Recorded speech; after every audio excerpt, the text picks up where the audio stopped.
Bienvenidos a una nueva edición de Timore, un podcast de última hora en el que buscamos explicar un tema, profundizar sobre un hecho o una historia que nos permita entender al Paraguay que vivimos hoy.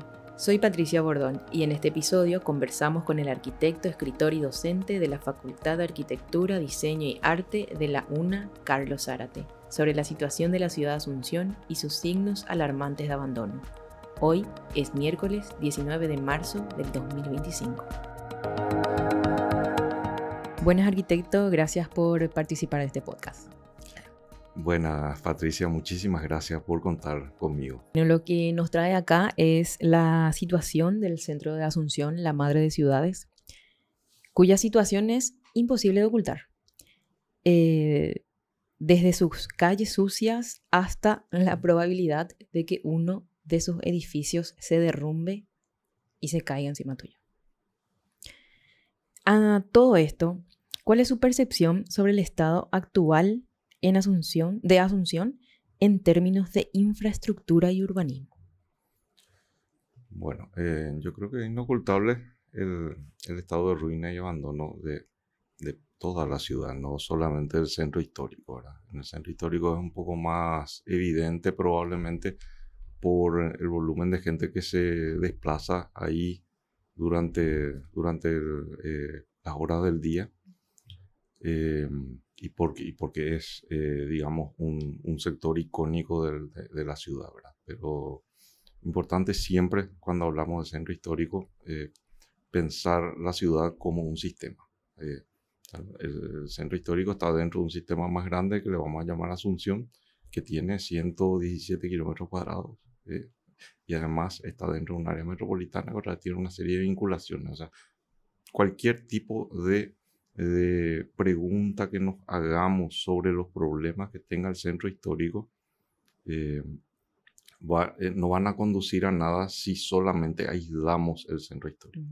Eso es fundamental. Parece una tontería, una soncera o una obviedad lo que estoy diciendo, pero creo y cada vez estoy más convencido que nosotros vamos a poder empezar a desatar todas estas problemáticas y a poder encarrilarnos hacia las soluciones cuando dejemos de equivocarnos en las preguntas que nos hacemos normalmente sobre el tema, que implica dos cosas. Uno, hacernos las preguntas que realmente corresponden, y dos, no dar por sentado, no dar por obvio una serie de respuestas que la estamos teniendo, ¿verdad? Te puedo dar un montón de ejemplos sobre eso, ¿verdad? Lo más recurrente suele ser tomar de pronto el síntoma por la causa, ¿verdad? Lo que tiene que ver con la inseguridad, por ejemplo, que eso es apenas un efecto, ¿verdad? Y se insiste mucho con ese tema. O abonar una serie de mitos que tienen que ver con que la ciudad crece sin planificación, por ejemplo. Eso es un mito que solamente le beneficia a aquellos que sí han diseñado un plan y a los que les es funcional.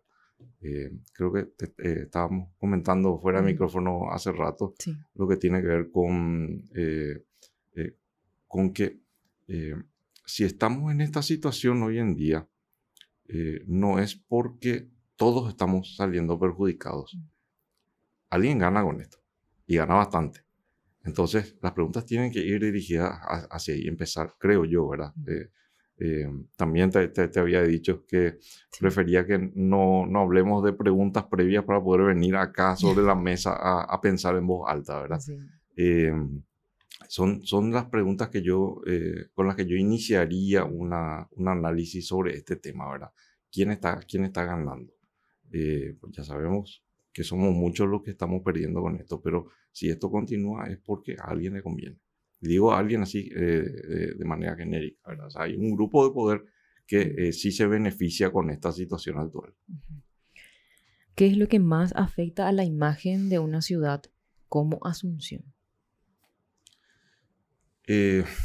Bueno, Asunción es la segunda capital más antigua de América. Sí. Entonces, el componente histórico dentro de su ecuación no es un componente más. Creo que por eso es también, digamos, lo más evidente, probablemente desde el punto de vista del diagnóstico que hagamos ahora de la imagen que tiene el centro histórico, ¿verdad? Porque también tiene una serie de componentes tangibles que nos remiten a esa historia, a ese pasado, y vemos cómo se está desmoronando. Y lo que más afecta es ese desentendimiento con toda esa carga histórica que tiene la ciudad, ¿verdad? Porque esa carga histórica nos está hablando de la identidad de Asunción y de los asuncenos y de las asuncenas también, ¿verdad? Entonces, cuando se atenta contra los elementos de identidad, es que entramos en esa situación de crisis y de colapso. Dijiste que alguien se beneficia de todo esto, ¿verdad? Sí. Entonces te pregunto, ¿y de quién es la culpa de todo esto? ¿O el responsable? ¿O quién es la persona o la institución que debe hacer algo, ver soluciones y darle un seguimiento? Ya. Bueno, a ver, instituciones hay varias que en términos de responsabilidad sobre el tema, ¿verdad? Voy a conducir un poco la respuesta hacia las responsabilidades más que hacia las culpas. Okay. Obviamente, la Municipalidad de Asunción es, digamos, el ente al que se le deposita la mayor carga de responsabilidad sobre la administración de la ciudad. Pero al mismo tiempo, al ser Asunción Capital, también hay otras reparticiones del Estado que tienen incumbencia y en algunos casos que incluso aprovechan esa incumbencia para sobrepasar los límites de su competencia, ¿verdad?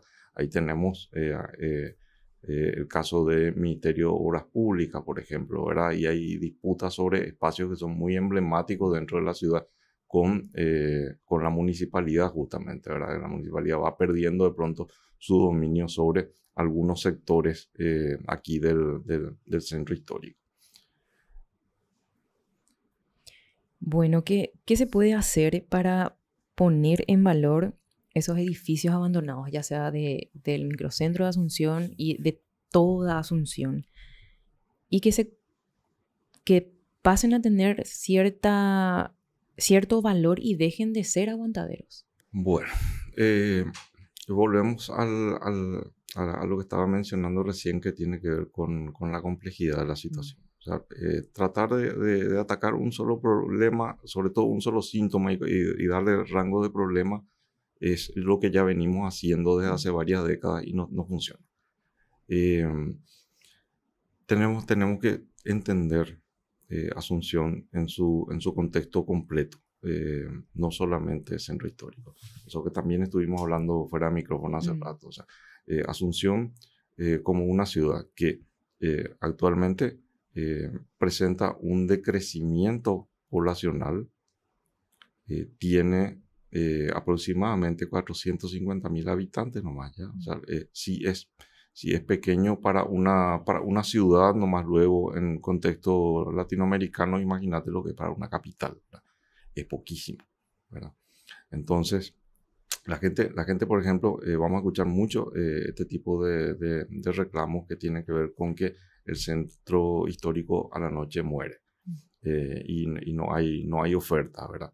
El tema es, y esto lo menciono para atar un poco con la cuestión de los grupos que también están interesados, los grupos de poder que tienen cierto interés, poder económico, digo, que tienen algún interés, o no sé si un interés en que le vaya mal al centro histórico, pero sí un desinterés en que le vaya bien, ¿verdad? Con esta cantidad de habitantes que tiene hoy Asunción, no da para sostener demasiados polos. De día no se nota, porque te vienen 1,5 millones de personas también y Asunción vive esa ficción de tener 2 millones de habitantes, ¿verdad? Que viene la mayoría para Claro, trabajar. claro, claro. La mayoría viene, la gran mayoría para trabajar, algunos para hacer gestiones, ¿verdad? Entonces no se nota eso, no se nota, o por lo menos no se nota demasiado, ¿verdad? El tema está que a la noche, nos quedamos solamente los asuncenos, que somos 450.000 distribuidos en esa superficie que hablamos recién, ¿verdad? Y no somos demasiados como para que existan demasiados polos atractores de ocio también, ¿verdad? Eh, porque ese 1,5 millones que llegó durante el día y que se retiró para las 5 de la tarde, a las distintas ciudades del área metropolitana, tiene también ofertas que ya están consolidadas para ocio dentro de sus ciudades. Entonces, primero, empezar a ver el tema del despoblamiento de Asunción, ¿verdad? Primero, cómo frenar ese despoblamiento. En una segunda instancia, es cómo se puede volver a repoblar, ¿verdad? Y en una tercera instancia, es trabajar sobre determinados sectores, como el caso del centro histórico, para ver si se puede integrar o de qué manera se puede integrar el centro histórico eh, a otro tipo de ofertas más allá de lo que tiene que ver con trabajo y servicios que ocurre a la mañana, ¿verdad? Y eso, bueno, ahí, ¿verdad? Después. ¿Cómo, siguiendo con lo que Sí. me estabas planteando, cómo logramos retener a la gente para evitar esas fugas, por así decirlo, de Asunción para el área metropolitana? Bueno, no tenemos una ley de control de aranceles inmobiliarios. Y eso es fundamental, porque eso hace que o sea, la ausencia permite la especulación salvaje de los montos de venta y de alquiler, ¿verdad?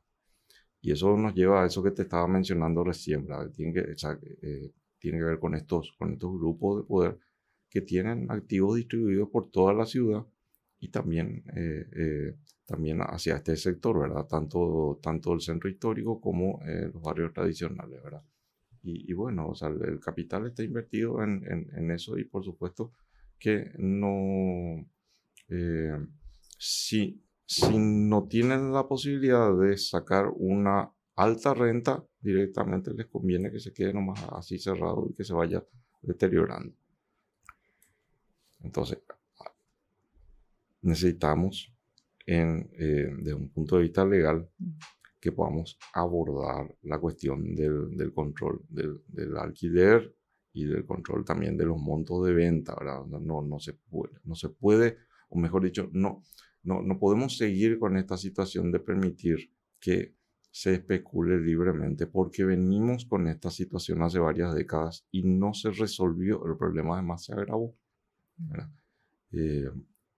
Y por otro lado, sí tenemos en muchísimas ciudades del mundo, algunas que son icónicas, como el caso de Nueva York, que justamente salieron de su situación de deterioro cuando empezaron a plantear reglas de juego desde el punto de vista legal de hasta dónde, hasta cuánto se puede alquilar. Y una serie de concesiones, pero para determinados sectores y obligaciones para otros, que es otra cuestión que también yo creo acá se está planteando mal desde hace mucho tiempo, como el tema de ofrecer exención impositiva y una serie de beneficios económicos a los propietarios de los edificios históricos del centro, para que los pongan en condiciones. Hace años que estamos también con eso y los resultados son prácticamente nulos.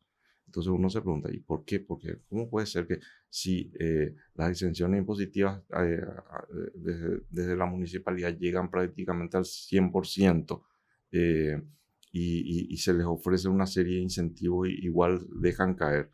Y ahí es donde vos te pones a mirar, bueno, espera, ¿y quiénes son los propietarios de esto? Y ahí es donde te das cuenta, pero son media docena de grandes capitalistas que además tienen sus negocios en la otra punta de la ciudad, ¿verdad? Entonces, ellos saben perfectamente bien, porque negocios son negocios, saben perfectamente bien que el volumen poblacional que tiene Asunción no da para tener tantos focos de atracción. Entonces, le dan prioridad a aquel donde van a encontrar mayores beneficios hoy en día, que es la otra punta.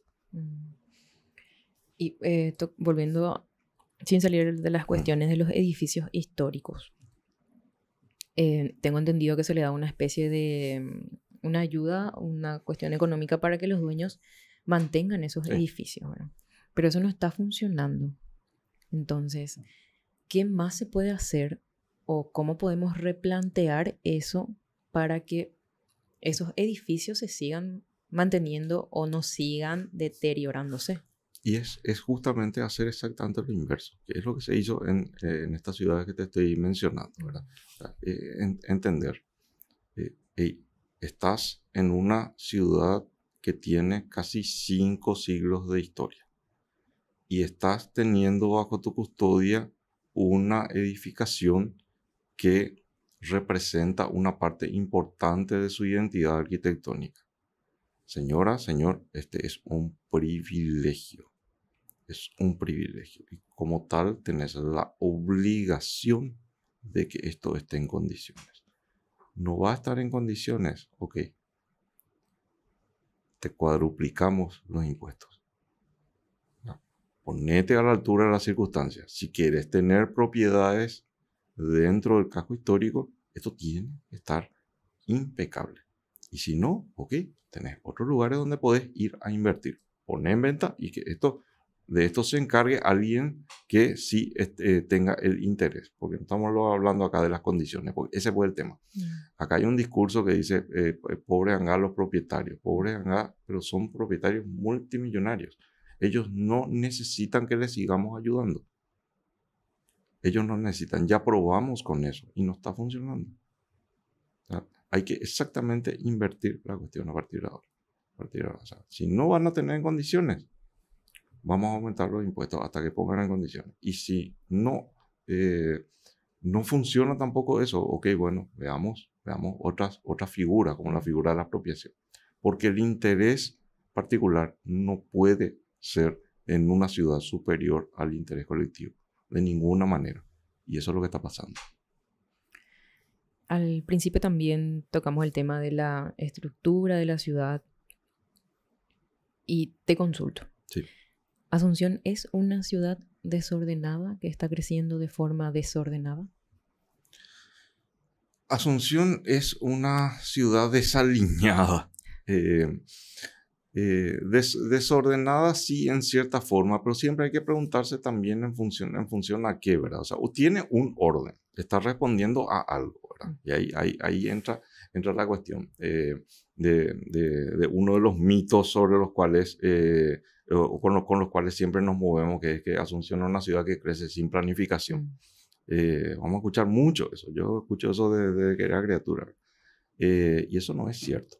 Y es peligroso seguir abonando ese mito, porque Asunción desde sus primeros años crece con reglas, crece con leyes, con leyes de India, después con ordenanza, con edictos, reglamentos, con planes reguladores, ¿verdad? Y mal que mal se cumple. Entonces la pregunta es, ok, si se cumple, le está sirviendo a la ciudad, le está sirviendo a los ciudadanos, o a quién le está sirviendo. El plan regular que nosotros tenemos activo desde mediados de la década del 90, sigue vigente, ¿verdad? Es cierto, tiene más de 200 parches, ¿verdad? Lo cual es una cosa absolutamente insólita para un plan regulador, ¿verdad? Pero si sigue todavía ahí vigente, pues alguien está sirviendo, ¿verdad? La pregunta es, ¿a quién? Y eso, ¿verdad? O sea, entonces, a tu pregunta, si está desordenada, bueno, en función a los intereses de la ciudadanía, sí, pero a otros tipos de intereses les es súper práctico que esto esté así como está. ¿Y qué podemos hacer para que deje de estar así como está? ¿O quién debe de hacer algo para que deje? Eh, si nosotros miramos la evolución histórica de la ciudad y sobre todo si establecemos, por ejemplo, una comparación así súper arbitraria de cómo era Asunción hace 100 años, 1925, nos vamos a encontrar con una situación que hoy no se da y que es que la ciudad se hacía pensando en el bienestar del ciudadano. Y el ciudadano tenía cierto poder de incidencia sobre las propuestas que iba a impulsar en su momento la Municipalidad de Asunción. Estamos hablando de la época que podemos considerar dorada de los espacios públicos asuncenos, la época en la cual se crea el Parque Caballero, la época en la cual tienen jardines públicos, tanto el sector de Plaza de Armas como el sector de las Cuatro Plazas. Es la época en la cual se inaugura el jardín y el diseño de la Plaza Uruguaya, ese tipo de cuestiones, ¿verdad? Y se habla, y también en que aparece la primera costanera, ¿verdad? Que increíblemente fue borrada de la historia, porque esa es la verdad. Yo conocí mucha gente antes que se inaugure este proyecto que tenemos desde el 2010, que no estaba enterado que Asunción tuvo toda una vida de vinculación con la costa y todo un proyecto de costanera, ¿verdad? Era pero me estoy yendo por las ramas. La idea es que desde hace demasiado tiempo el asunceno, o sea, el ciudadano, el habitante de la ciudad, perdió importancia y perdió protagonismo dentro de la ciudad. Por lo menos desde la óptica de la municipalidad, que es, digamos, el ente que tenemos como responsable del bienestar de la ciudad. Normalmente lo que hace la municipalidad, o sea, es muy fácil darse cuenta que no es el bienestar del ciudadano el que está como, digamos, como principio rector. Y sin embargo, si nos retrotraemos a las acciones que tomaron las diferentes administraciones municipales hace 100 años, el principio rector era que el ciudadano esté mejor, que tenga mejor calidad de vida. Todo esto que ya pusimos en la mesa, ¿cómo impacta en la calidad de vida de las personas que llegan a Asunción y especialmente de las personas que habitan en Asunción? Bueno, y ahí tenemos dos grupos bien definidos, ¿verdad? Para quien tiene que llegar a Asunción para trabajar o hacer gestiones, es altamente estresante. Son travesías de más de 1 hora, en muchos casos más de 2 horas, para distancias que son absurdamente cortas, ¿verdad? O sea, sin problema, un recorrido de 20 kilómetros te puede tomar 2 horas. Lo cual realmente es un despropósito, ¿verdad?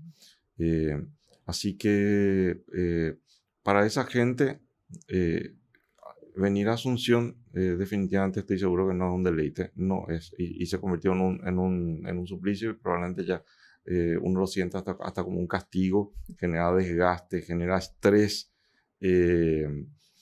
y además te consume muchas horas de tu vida en desplazamiento, ¿verdad? Así que no lo imagino, no lo veo como una experiencia agradable para la mayoría, ¿verdad? Donde quizás en todo caso la nota distintiva sea que uno viene a un lugar donde hay un movimiento inusual de personas, ¿verdad? Pero hasta ahí. Y para el asunceno, para el habitante de Asunción, la cuestión es un poquitito distinta. Es más bien, pasa por una cuestión de frustración. Porque el que habita un lugar de un modo u otro, más temprano que tarde, empieza a generar lazos emotivos con ese lugar. Y cuando uno mira la ciudad donde vive o el barrio donde vive, estando en situación de alto deterioro, eh, uno empieza casi inconscientemente también a, a proyectar sobre sí mismo eso que está viendo, ¿verdad? O sea, afecta de una manera tremenda el autoestima. Quizás no tanto al principio manifestándose de manera que uno se sienta necesariamente mal por lo que está viendo, ¿verdad?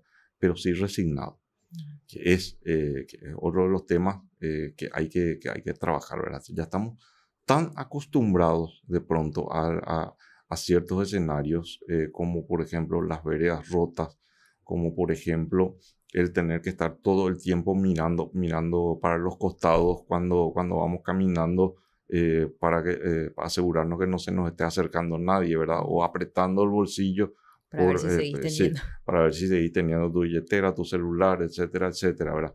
Eh, con los árboles que están totalmente mutilados, con esto que tenemos acá enfrente, ¿verdad? La cantidad de cables que nos desfiguran totalmente el paisaje urbano, o con las edificaciones que están en ruina, vacía, que también estamos viendo acá. Estaría bueno poder compartir una imagen después de acá de lo que se ve Tenemos un ejemplo. Es tan frecuente ya eso que contra nuestra voluntad lo vamos normalizando. Entonces nos vamos anestesiando.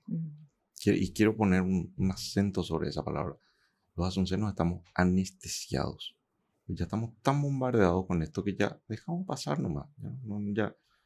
Y no nos damos cuenta en realidad que son situaciones absolutamente inconcebibles en otras ciudades, en otros contextos, el tener esto de la manera en que está.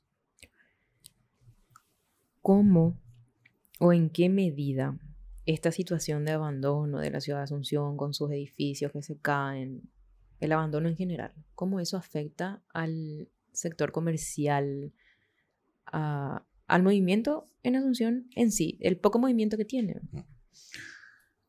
Eh, y volvemos otra vez a la cuestión de que hay en función al horario, hay dos asunciones, ¿verdad?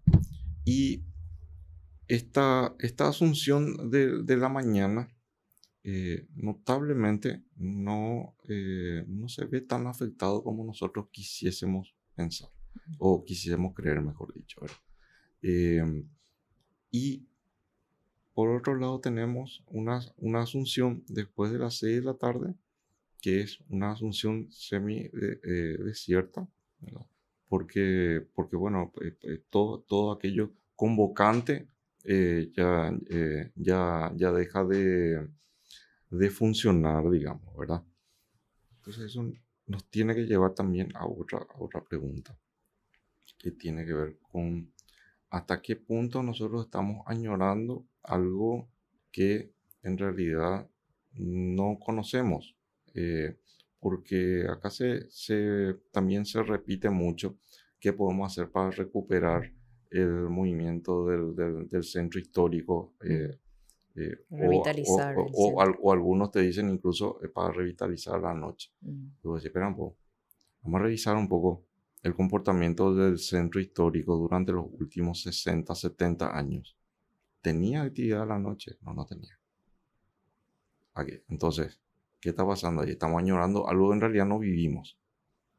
Entonces es un anhelo proyectado de algo que vimos en otro lugar, ¿verdad? Entonces, ¿qué podemos? O sea, ¿nos conviene que el centro funcione a la noche, tenga la misma vitalidad que tiene a la mañana? Yo estoy seguro que sí, ¿verdad? Pero también tenemos que ser claros con el tema de que, o sea, ¿cuál va a ser entonces el modelo, ¿verdad? Porque el modelo no puede ser la historia reciente, porque eso no existió, ¿verdad? O sea, no. Es cierto, alguna que otra actividad puntual y anecdótica se desarrolla cada tanto en el centro de noche, ¿verdad? Pero la vitalidad permanente a la noche, por lo menos los últimos 70 años, nunca fue luego eh, una, eh, un elemento de identidad del centro histórico. Entonces, lo que estamos queriendo hacer es, en realidad, reintegrar algo que pasó sí hace 100 años, porque sí Asunción hace 100 años sí tenía vida nocturna, entonces, pero pasaron muchas cosas en 100 años, ¿verdad? Entonces, digamos, las estrategias que se usaron hace 100 años ya no van a funcionar ahora. Entonces, ver cuáles son los modelos, o sea, mejor dicho, exteriorizar cuáles son esos modelos que estamos teniendo de usos en horario nocturno de una ciudad, y en función a eso ver cuál es la posibilidad. Yo sé de nuevo que me fui súper por las ramas ahora, pero quería resaltar ese tema de cuál es ¿cómo te puedo decir? Cuál, cuál es la imagen ideal que estamos teniendo también, ¿verdad? O sea, es una imagen que tiene un componente ficticio importante también, o sea, es una nostalgia sobre algo que en realidad no conocimos. Entonces, te reformulo la Sí. pregunta. ¿Qué puede hacer Asunción para ser como las capitales de otros países del mundo? Tiene que tomarse en serio, o sea, digamos, los órganos encargados de la administración de la ciudad tienen que tomarse en serio aquello de que la ciudad es de los ciudadanos. Eso es lo que se perdió definitivamente, o sea, lo que te puedo dar, digamos, como un diagnóstico contundente, ¿verdad? O sea, ¿qué es lo que cambió en 100 años en Asunción? Es que el asunceno ya no es o sea, el bienestar del asunceno no es más el motivo de la mayoría de las acciones impulsadas desde la municipalidad y también desde otras dependencias del Estado que operan sobre la ciudad. Son otras cuestiones. Entonces, el resultado obvio va a ser que el ciudadano va a quedar marginado. Y eso fue lo que pasó. Entonces, definitivamente tiene que volver a ser el asunceno y la asuncena tienen que volver a ser el centro, mejor dicho, el bienestar del asunceno y el asunceno tiene que volver a ser el centro de cualquier tipo de discusión y debate. Y a toda propuesta que salga de la municipalidad, de los ministerios, etcétera, etcétera, hay que hacer la pregunta, o sea, ¿esto va a mejorar la calidad de vida de los asuncenos realmente o no? Arquitecto, Asunción, así como está planificada y construida, ¿es una ciudad amigable? No, para nada, para nada. No, no da posibilidades, no da oportunidades para en términos de movilidad. Es, es una ciudad que está pensada para, a ver, para un joven veinteañero, pensada, digo así entre comillas, ¿verdad? O sea, digamos, hoy está dada para un joven veinteañero masculino y de importante contextura física, ¿verdad? Al que no le distrae en lo absoluto que hayan enormes tramos de vereda en situación de ruina, que no tengan ningún problema para correr de una esquina a la otra, para huir también si es que hay algún tipo de peligro, ¿verdad? Pero todos los demás están en permanente riesgo. O sea, salir para las asuncenos, para las asuncenas y asuncenos de cualquier edad, salir de su casa para desplazarse por la ciudad, implica una situación real de alto riesgo. Alto riesgo de hacerte daño con la falta de infraestructura o con la mala infraestructura, que te hagan daño terceros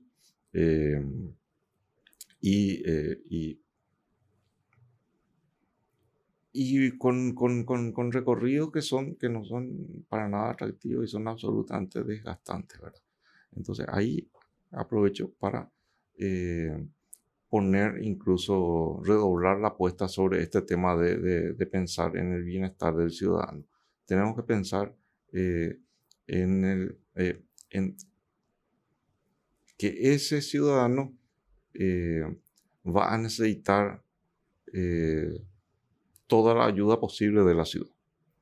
Así que no solamente tenemos que pensar en ese muchachón de 20 años que tiene 1,80 m, tenemos que pensar que en la ciudad hay muchos ancianos, hay muchos niños, y la ciudad tiene que ser segura para absolutamente todas y todos.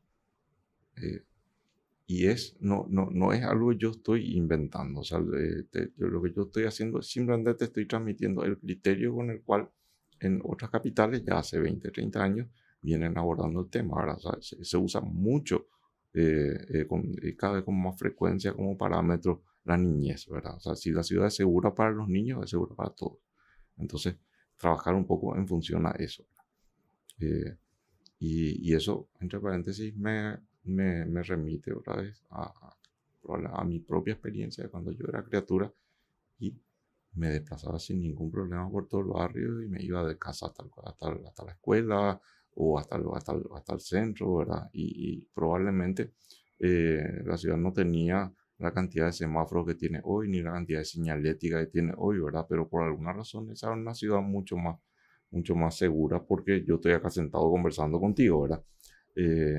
Pero de algo yo no me animaría a hacerlo. Y ya tengo hijos grandes, mayores de edad, ¿verdad? Pero o sea, en la medida de mis posibilidades, si yo le puedo acercar de un lado a otro, lo hago porque en serio no hay garantía. O sea, es realmente muy peligroso desplazarse a pie. Gracias, arquitecto, por su análisis y colaboración. Ok, gracias a ustedes por la invitación. Este episodio fue producido y conducido por Patricia Bordón. Como invitado estuvo el arquitecto, escritor y docente de la Facultad de Arquitectura, Diseño y Arte de la UNA, Carlos Zárate. La edición de sonido corresponde a Renata Carballo. En la coordinación editorial estuvieron Hilda Rodríguez y Fernando Boxia. Nos pueden encontrar en todas las redes sociales de Última Hora, en nuestro sitio web www.ultimahora.com, así como en Spotify o en su plataforma de podcast de preferencia. Muchas gracias por escucharnos y hasta el próximo episodio.